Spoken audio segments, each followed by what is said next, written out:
Eu ia falar realmente isso, mas o senhor se adiantou. Então, o meu projeto, ele não é um projeto utópico. Até porque Curitiba não é uma cidade utópica. Até porque São Paulo não é uma cidade utópica. Elas existem ou não existem? Então, aqui essa casa é para trazer projetos para discussão. Se eu não puder trazer um projeto que acontece e dá certo em outro lugar, eu vou fazer o que aqui? Se eu não puder ver uma ideia boa e trazer para Caxias do Sul, eu vou fazer o que aqui? Eu vou vir tomar café e chimarrão?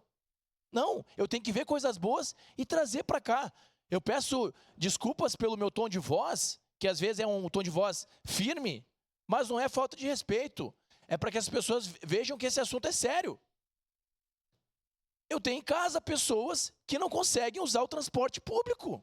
Eu tenho em casa. A minha mãe me cobra todo dia. Meu filho, eu não consigo. Eu não consigo.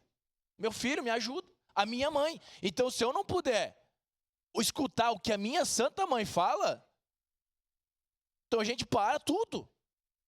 Existe um edital. E nesse edital fala o seguinte: caberá ao executivo alterar em qualquer hora, a qualquer tempo, a mudança do valor da passagem, respeitando o equilíbrio econômico-financeiro. É isso que este vereador está pedindo.